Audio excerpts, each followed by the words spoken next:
बात है सितारों की। इसमें हम संगीत जगत के एक ऐसे सितारे के बारे में बात कर रहे हैं दोस्तों, जो सिर्फ कहने के लिए सितारे हैं, लेकिन टैलेंट के और काम के मामले में देखा जाए तो वे एक सूरज के समान हैं। तो दोस्तों, संगीत की दुनिया में चमकने वाले इस गगनचुंबी सूरज की बात करते हुए मैं एक ही बात कहूंगा कि भारतीय सिनेमा संगीत जगत में अगर किसी के बारे में यह मुहावरा कहा गया है कि भाई इन्होंने ऐसा गाना गाया कि गले से खून निकल गया। अब आप कहेंगे भाई ये कैसे पॉसिबल है कि गले से खून निकल गया? तो दोस्तों, इसी मिस्ट्री से पर्दा उठाने के लिए मैं हूं ना यहाँ पर अपने रिसर्चर की जानकारी के साथ लेकर आया हूं आपके सामने एक और प्यारा सा किस्सा मोहम्मद रफी साहब के जीवन से जुड़ा हुआ। तब ये कहा गया था कि रफी के गले से तो खून निकल गया। दोस्तों, ये बात है सन 1952 के आसपास की। इस दौरान एक फिल्म रिलीज हुई थी। फिल्म का नाम था बैजू बावरा।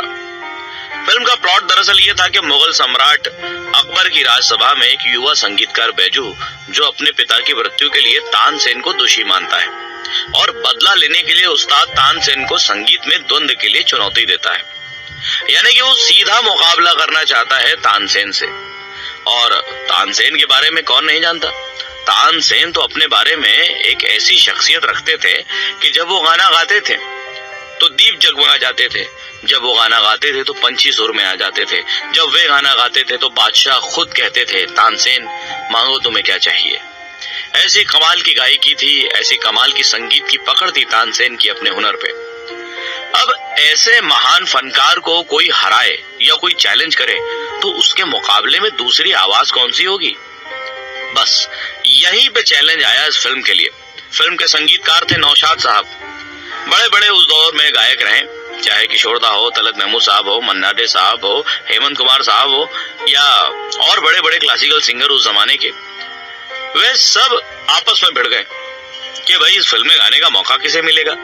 लेकिन नौशाद साहब ने भरोसा दिलाया कि रफी साहब ही इस आवाज के लिए फिट बैठेंगे जो बैजू की आवाज होगी। एक गाना रिकॉर्ड हुआ, दूसरा गाना रिकॉर्ड हुआ, अच्छे रिकॉर्ड हुए। रफी साहब चूंकि एक हुनरमंद शख्सियत रखते थे और कमाल के गाने गा चुके थे, तो भरोसे के मुताबिक उन्होंने अच्छा प्रदर्शन किया। लेकिन एक गाना ऐसा आया जिस गाने ने ये बात तय कर दी कि मोहम्मद रफी से बड़ा गायक शायद उस दौर में अब हो नहीं सकता, और वो गाना था ऐ दुनिया के रखवाले।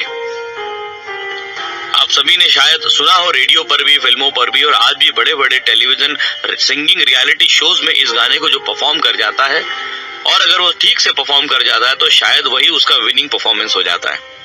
इतना महान ये गाना जो लिखा गया था, और इस गाने को कंपोज किया था श्री नौशाद साहब ने और गाने को गाया था रफी साहब ने। अब बात आती है कि गले से खून निकलने का मतलब क्या था। दरअसल ये हुआ कि इस गाने के लिए रफी साहब ने बहुत तैयारी की थी, और रफी साहब एक ऐसी शख्सियत थे जो अपनी काम की तैयारी के लिए ज्यादा मशहूर हुए, क्योंकि वे किसी भी काम को जब करते थे तो उसके बारे में पूरी जानकारी लेके, समझ के, पढ़ के, जान के, अपनी आत्मा तक को निचोड़ के उस काम में डालते थे, तब जाके वो काम उतने सर्वोच्च स्थान पर पहुंचता था। चूंकि उनका रियाज बड़ा तगड़ा था, बहुत लंबी मेहनत की थी उन्होंने, तो जब ये गाना उन्होंने परफॉर्म किया या रिकॉर्ड किया तो नौशाद साहब उस वक्त समझ गए थे कि ये गाना जिस तरह से रफी साहब ने गा दिया है, अब ये तय हो जाएगा कि इनसे बड़ा कोई सिंगर नहीं। और शायद उन्होंने रफी साहब को कहा भी था, और रफी साहब ने यूं ही कह के छोड़ दिया, अरे जनाब बस मेरा तो काम है, मैंने कर दिया। क्योंकि शर्मिली शख्सियत थी रफी साहब की, तो कभी वो एडमिट नहीं करते थे कि मैं बेस्ट हूं, पर दुनिया तो जानती थी।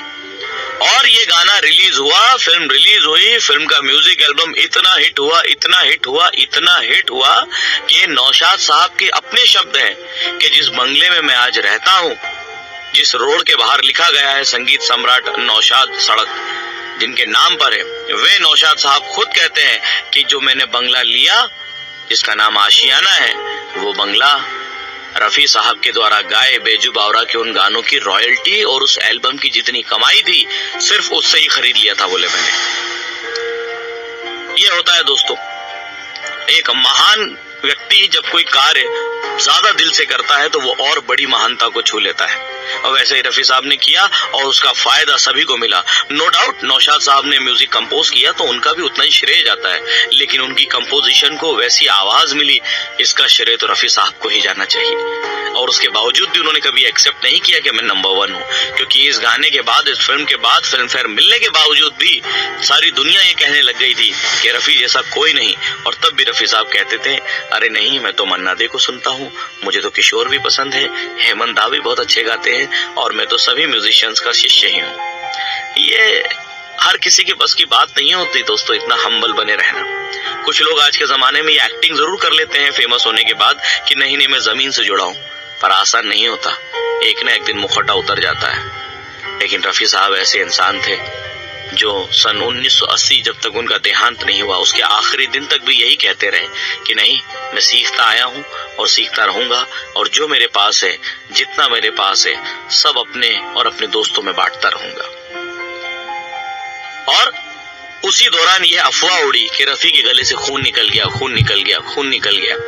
तो नौशाद साहब से किसी ने पूछा भी तो उन्होंने बताया कि भाई वो खून निकलने से हमारा मतलब ये था कि गाना गाते गाते रफी ने इतना ऊंचा सुर पकड़ लिया कि हम 7वें सुर के भी ऊपर जा चुके थे, और तब हमें लगा कि भाई रफी का गला खुल गया है। और हमारी म्यूजिक टीम और म्यूजिक इंडस्ट्री में ये बात फैल गई कि रफी का गला तो अब खुल गया है। तो वो खुलने को कहीं पे खून लग गया कह दिया गया, कहीं पे खुल गया कह दिया गया। और जैसा कि आप सब जानते हैं कि भारत का मीडिया जो है वो सेंसेशनल खबरों के पीछे रहता है। हाँ, आपको लग रहा होगा आजकल मीडिया ऐसा है, नहीं भाई, इस पेड़ की जड़ ही वैसी थी आजकल फल थोड़े वैसे क्षमा कीजिएगा दोस्तों, लेकिन सच्चाई यही है कि सेंसेशनल चीजों के बारे में इसलिए खून लग गया या खून आ गया, इन खबरों पे तवज्जो ज्यादा दिया गया, ना कि गला खुल गया। लेकिन रफी साहब ने जो गाना गाया और जितनी ईमानदारी और जितनी शिद्दत से गाया, सच में जितना दर्द भरा ये नगमा है, ये गाना है, इसे जब भी सुनते हैं तो शरीर में, नसों में जो खून दौड़ने लगता है, तो ऐसा ही महसूस होता है कि बिना गले से खून निकले ये गाना गाया ही नहीं जा सकता। ऐसा रफी साहब ने गा दिया था। ये महान शख्सियत थी दोस्तों। रफी साहब के बारे में मैं क्या ही कहूँ, उनकी महानता के बारे में। लेकिन एक बात तो है, रफी साहब अगर भारतीय संगीत जगत को नहीं मिलते, एक बहुत बड़ा दशक सूना रह जाता उनकी आवाज से, और हमें इंस्पिरेशन की कमी रह जाती है उनकी वजह से, क्योंकि वो हैं, वो थे और वो रहेंगे हमारी इंस्पिरेशन। बहुत बहुत धन्यवाद दोस्तों। मोहम्मद रफी साहब के ऊपर ये कमाल का प्रोग्राम करने का मौका हमें मिला, हम बहुत भाग्यशाली हैं।